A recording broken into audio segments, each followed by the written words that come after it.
กินยี่บ่ขนมกินอีกกินแล้วบ่เขาเศร้า1 2 3เอาห้องของน้ำทางเอาน้ำทางเด้อขอบใจลูกห้องเคยรบเคยล่างให้ตลอดปลอดภัยลูกทำโรยเอาอีกคนละอัน1 2 3ก่อนเนอะขอบใจไปเนอะวันนี้เนอะสบายดีพี่น้องสวัสดีค่ะพี่น้องจ๋ามาพบพ่อกับซ่องสาวตุ๊กชาแนลอีกคือเก่าเด้อมาพบพ่อกันอยู่ที่เฮือนเด้อพี่น้องมื้อนี้ก็เพิ่งจะพากันมาแต่เฮือนของลุงของสาวตุ๊กเนาะพี่น้องคือมื้อนี้ก็ไปแปลงรถนำเบาดอนคือเก่าเนาะพี่น้องไปเป็นกำลังใจให้เพิ่นนั่นแหละพี่น้องเพิ่นก็แปลงคนเดียวคือเก่าเนาะพี่น้องเนาะยังบ่แล้วง่ายพี่น้องเอ้ยผู้แหละประมาณเบิดอาทิตย์นี้พี่แหละถึงจะแล้วเนาะพี่น้องเนาะสตูเองก็ไปเป็นกำลังใจให้เพิ่นเนาะพี่น้องเนาะและเพิ่งจะพากันมาฮอดบ้านฮอดเฮือนพี่น้องเพิ่งจะมาฮอดบ้านประมาณ5 โมงกว่าๆเนาะพี่น้องเนาะมาพี่น้องมามื้อนี้สตูเองก็มีเรื่องราวดีๆที่จะเอามานำเสนอให้พ่อแม่พี่น้องได้ฟังไปนำกันเนาะพี่น้องเป็นเรื่องราวความสัมพันธ์ที่ดีระหว่างไทยลาวของเฮาคือเก่านั่นล่ะพี่น้องไทยลาวมิตรแท้และมิตรที่แท้จริงความหักที่แท้จริงเนาะพี่น้องความหักระหว่างคนไทยที่มอบให้กับคนลาวเนาะพี่น้องน้ำใจที่แสนจะบริสุทธิ์เนาะพี่น้องน้ำใจที่มีแต่การให้โดยที่บ่ได้หวังสิ่งหยังตอบแทนขอเพียงแค่ได้รับรอยยิ้ม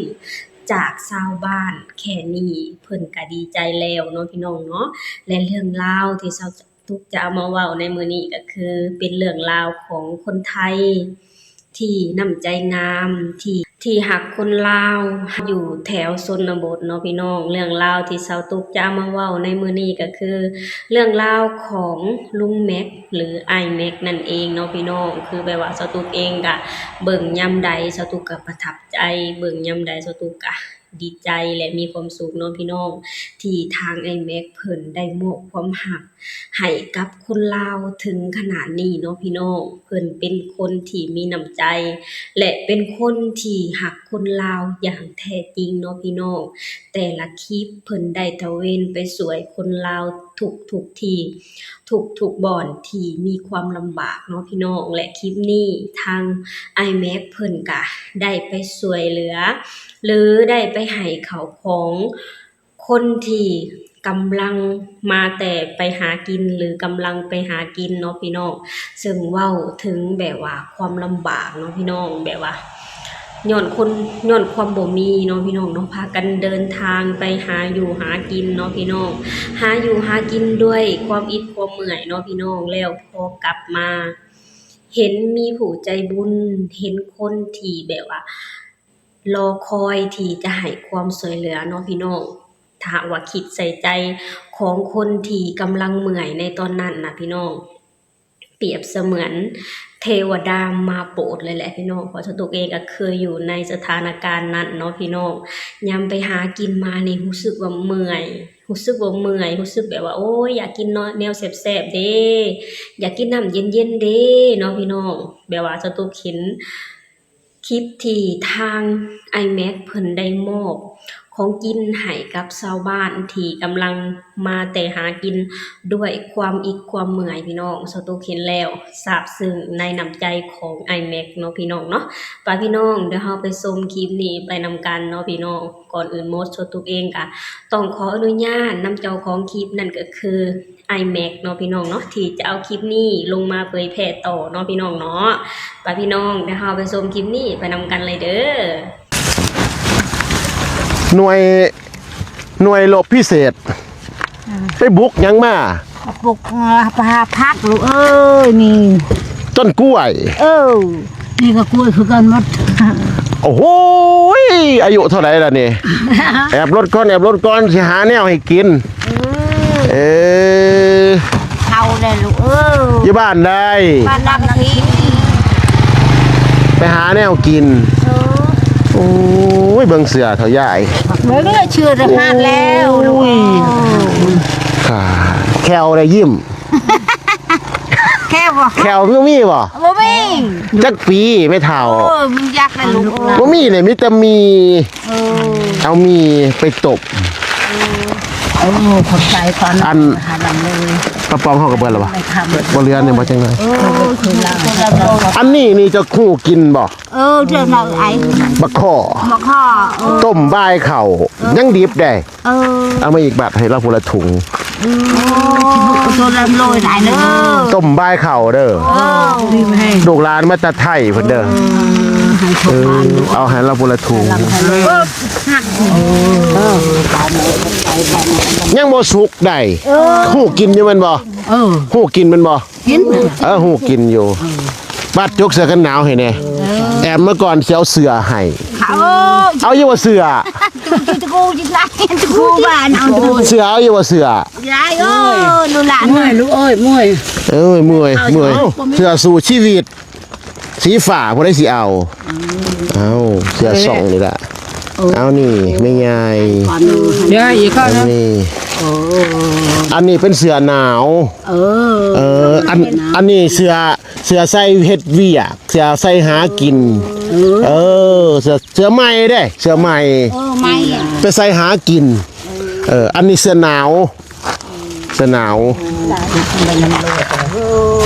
เอ้าโมโหใส่ได้บ่ได้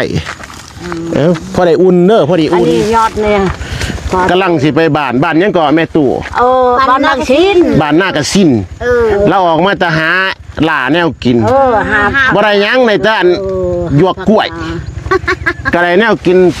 ผู้เล็กผู้น้อยตื่มให้ไปเด้ออยู่ดีมีแห้งสิเข้าไปในบ้านนั่นแหละสิแป้นแจกขนมเล็กน้อยกินอยู่บ่ขนมกินอีกกินแล้วบ่เขาเศร้า1 2 3เอาห้องของน้ำทางเอาน้ำทางเด้อ ขอบใจลูก ห้องทอง คุยดคุยล่างให้ตลอดปลอดภัยลูกโอ้ย ลำโรย เอาอีกคนละอัน 1 2 3ก่อนเด้อขอบใจยืน ไปเด้อบัดนี้เด้อมันยืนเด้อเอ้ย นี่แหละพี่น้องพอเห็นคลิปนี้แล้วเนาะพี่น้องเนาะสตุกกระเบิ่งไปนำยิ้มไปนำเนาะพี่น้องในความรู้สึกเนาะพี่น้องที่ผ่านมาสตุกก็เคยผ่านจุดนี้มาก่อนเนาะพี่น้องที่แบบว่าไปหาอยู่หากินเนาะพี่น้องเวลาที่กลับมาเนี่ยรู้สึกว่าเมื่อยพี่น้องเลยอยากกินน้ำเย็นๆเด้อยากกินอีหยังที่แซ่บๆเด้เนาะพี่น้องเนาะสตุกเข้าใจความรู้สึกนี้เนาะพี่น้องพอมาเห็นคลิปนี้พี่น้องที่ทางไอ้แม็กเพิ่นได้เอาข้าวต้มขนมหรือเอาของอยู่ของกินน่ะมาให้กับชาวบ้านอยู่แถวชนบทเนาะพี่น้องสตุกเห็นแล้วล่ะก็รู้สึกขอบคุณทางไอ้แม็กแฮงเนาะพี่น้องที่เพิ่นน่ะมีน้ำใจต่อคนลาวตลอดเลยเนาะพี่น้องสตุกก็เห็นในหลายๆคลิปเนาะพี่น้องที่เพิ่นน่ะได้ไปตระเวนช่วยเหลือชาวบ้านได้ไปตระเวนให้ขนมข้าวต้มเด็กน้อยหรือให้แบบว่าพวกอาหารการกินหรือหมักเพชรเป็นนัวให้กับคนเฒ่าคนแก่อยู่แถวชนบทเนาะพี่น้องซึ่งคนอยู่แถวชนบทเพิ่นบ่ได้ต้องการอีหยังมากมายเลยพี่น้องขอแค่ได้ขนมให้เด็กน้อยแล้วก็ขอแค่หมักเพชรเกลือเป็นนัวที่ใช้ในชีวิตประจำวันแค่นี้เพิ่นก็ดีใจแล้วเนาะพี่น้องเนาะแล้วทางไอ้แม็กเพิ่นก็แบบว่าอยากให้ทางคนลาวอยู่แถวชนบทน่ะได้ฮู้ว่าการช่วยเหลือนี่น่ะมาจากประเทศไทยอยากให้ได้ฮู้ว่าถึงเจ้าจะลำบากส่ำใดแต่เจ้าก็ยังมีเพื่อนบ้านที่แสนดีคือประเทศไทยน่ะคอยช่วยเหลืออยู่ตลอดเวลาเนาะพี่น้องคือทุกๆครั้งที่เพิ่นได้ไปช่วยคนลาวอยู่แถวชนบทเพิ่นจะบอกว่าเพิ่นมาจากประเทศไทยเนาะพี่น้องซึ่งคำนี้พี่น้องคำว่าประเทศไทยพี่น้องทั่วประเทศลาวน่ะฮู้ซึ่งถึงใจอยู่แล้วเนาะพี่น้องว่าน้ำใจของคนไทยน่ะดีส่ำใดน้ำใจของคนไทยที่มีต่อคนลาวน่ะดีส่ำใดเนาะพี่น้องคนลาวฮู้ซึ่งถึงใจเลยเนาะพี่น้องเนาะนี่แหละพี่น้องคลิปนี้สตุกเองก็พาพ่อแม่พี่น้องมาชมคลิปของไอแม็กเนาะพี่น้องที่เพิ่นน่ะคอยมาช่วยเหลือคนลาวอยู่ตลอดเวลาเนาะพี่น้องสตุกเห็นในหลายคลิปสตุกก็เบิ่งยามใดสตุกก็ยังซาบซึ้งแล้วก็ขอบคุณในความรักข ของคนไทยที่มีต่อคนลาวเนาะพี่น้องซึ่งการช่วยเหลือของคนไทยที่มีต่อคนลาวบ่ได้มีแค่อ้ายแม็กเนาะพี่น้องคือมีในหลายๆคนและในหลายๆภาคส่วนที่คอยช่วยเหลือคนลาวอยู่ตลอดเวลาเนาะพี่น้องสตุกเองก็เว้ายามใดสตุกก็ยังซาบซึ้งและรู้สึกขอบคุณในน้ำใจของคนไทยทุกคนที่มีต่อคนลาวตลอดมาเนาะพี่น้องเนาะนี่แหละพี่น้องสตุกเองก็พาพ่อแม่พี่น้องมาชมคลิปดีๆเกี่ยวกับพี่น้องไทยลาวเนาะพี่น้องเนาะความสัมพันธ์ที่ดีงามระหว่างไทยลาวเนาะพี่น้องที่ทางคนไทยมีต่อคนลาวอยู่แถวชนบทเนาะพี่น้องเทวดาเดินดินนั่นก็คืออ้ายแม็กนั่นเองเนาะพี่น้องที่เพิ่นได้คอยไปช่วยเหลือคนลาวทุกที่บ่อนใดที่มีความลำบากเพิ่นจะคอยเข้าไปช่วยเหลือเนาะพี่น้องเนาะสตุกเองก็ต้องขอขอบคุณน้ำใจที่แสนดีนี้เนาะพี่น้องเนาะโอเคพี่น้องสำหรับคลิปนี้สตุกเองก็จะขอจบลงเท่านี้ก่อนเด้อฝากให้พี่น้องช่วยกดไลค์กดแชร์กดติดตามในช่องสาวตุก Channel นี่เด้อสบายดีสวัสดีค่ะ